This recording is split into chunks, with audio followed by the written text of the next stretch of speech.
دوستانی که تازه به کانال ما پیوستن خواهش میکنم که ابتدای فیلم رو مشاهده کنن تا بهتر با فضای کانال ما و محتوایی که ارائه میدهم بیشتر آشنا بشن.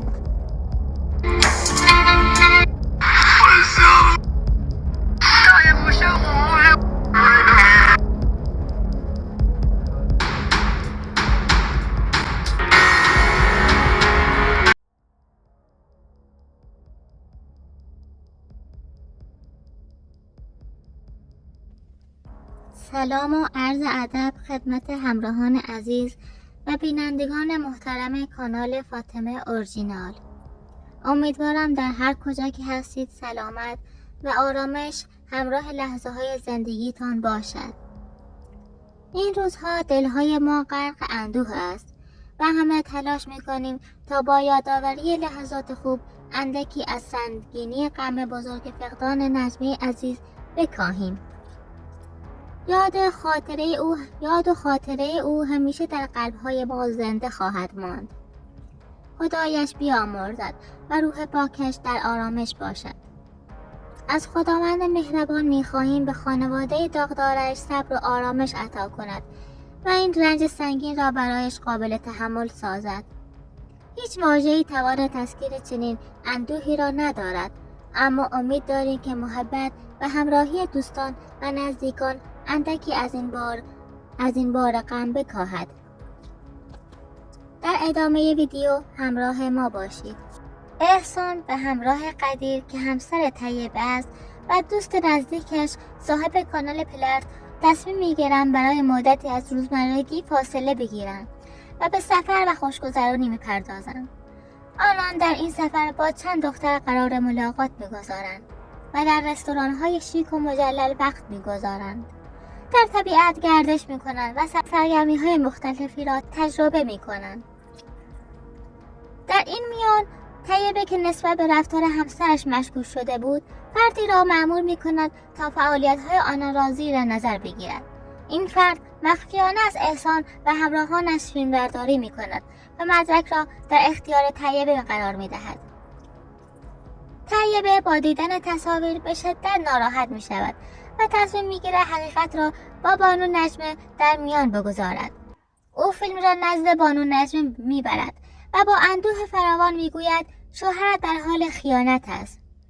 نجمه با دیدن این صحنه ها شوکه میشود. اشکهایش جاری میگردد و غمی سنگین بر دلش مینشیند. کم درد و رنج داشتم که تو بار این غم را بر من سنگین کردی.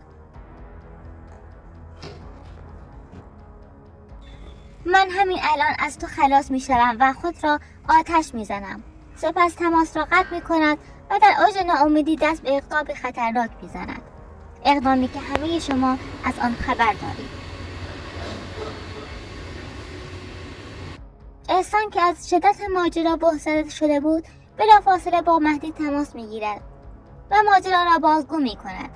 مهدی خود را سریع به محل می رساند و نجمه را در شرایط بسیار وخیم می بیند و او تلاش می کند جان نجمه را نجات دهد.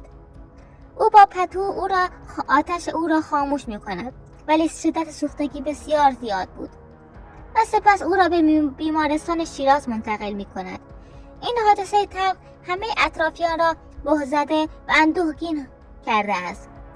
خیانت، بی‌وفایی می تواند چه زخم‌های عمیقی بر روح جان انسان بر جای بگذارد. طیبه باید حقیقت را آشکار کند. فیلمی که خیانت جانون بیبی علاقه ویژه‌ای به گوسفندان داشت و آنها را بخشی از زندگی روزمره خود می‌دانست. او با محبت و دلسوزی از گوسفندان نگهداری می‌کرد و مراقبت از آنها را وظیفه مقدس می‌دید. گوسفندان برایش تنها حیوان نبودند، بلکه نماد برکت، آرامش و پیوند با طبیعت محسوب می‌شدند. جانون بیبی علاقه عمیق و صمیمی به گوسفندان داشت. او نه تنها آنها را به عنوان حیوانات اهلی می‌دید، بلکه وجودشان را مایه آرامش و برکت زندگی می‌دانست. هر روز با عشق و دلسوزی از آنها مراقبت می‌کرد و صدای به گوسفندان برایش همچون نوای آرامش بخش طبیعت بود. از شیر گوسفندان کره و ماست تازه تهیه میشد. خوراکی هایی که برای جانم بیبی تنها غذا نبودند، بلکه یادآور سادگی و پاکی زندگی روستایی بودند. او با عشق کره محلی را روی نان داغ میمالید و ماست خنک را با لذت میخورد. این طعم‌ها برایش چیزی فراتر از خوراک بودند. هر لقمه‌اش بوی خاطره، آرامش و زندگی میداد. کاسه ماست یا تکه کره محلی میخورد و با همان سادگی دلش آرام میگرفت. برای او گوسفندان و پناهنده‌هایش نه تنها بخشی از معیشت، بلکه پناهی برای روح خسته‌اش بودند. جایگاهی که عشق و سادگی و آرامش در کنار هم معنا پیدا میکرد. جانم بیبی باور داشت که خوردن همین کره و ماست محلی تنها چیزی است که میتواند اندوه و ناراحتی‌هایش را برای لحظاتی از یادش ببرد. وقتی غمگین میشد سفره ساده میانداخت، جایی که عشق، سادگی و آرامش در کنار هم معنا پیدا میکردند. از صمیم قلب سپاسگزاریم که تا این لحظه همراه ما بودید. حضور گرم و نگاه دقیق شما انگیزه ای است برای ادامه راهی که با صداقت، روشنگری و احترام به حقیقت آغاز کرده ایم. روایت هایی که در این کانال میشنوید تنها داستان نیستند. بخشی از زندگی، درد، عشق و مقاومت انسان هایی که صدایشان باید شنیده شود. ما به زودی سراغ بررسی دقیق‌تر و عمیق‌تر کانال‌های دیگر نیز خواهیم رفت.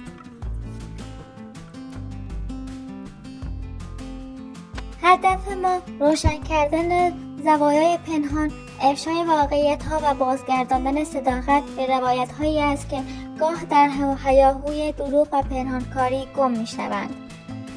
هر کانال، هر تصویر، هر جمله می‌تواند کلیدی باشد برای فهم بهتر آنچه گذشته و آنچه هنوز در جریان است. تا دیدار بعد با ما بمانید.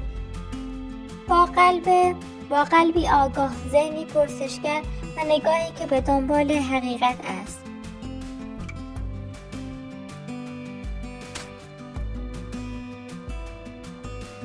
با دل‌هایی پر از امید و چشم‌هایی در جستجوی حقیقت از شما خداحافظی می‌کنیم.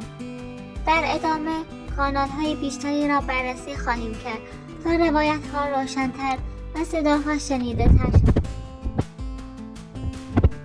بی‌وقفه در کنار شما خواهیم بود تا روایت‌های پنهان را آشکار کنیم و صدای خاموشان را به گوش همگان برسانیم. هر ویدیو، هر تصویر، هر جمله در این کانال با دقت و تعهد انتخاب می شود تا حقیقت قربانی سکوت نشود. ما به هیچ کس وابسته نیستیم جز به وجدان و مسئولیت انسانیمان در برابر واقعیت. بررسی کانال‌های دیگر ادامه خواهم داد. با دقت بیشتر و نگاه موشکوانه‌تر. تا آن زمان با ما بمانید، با قلبی بیدار و چشمی که حقیقت را می جوید. تا دیدار بعدی، خدا نگهدار.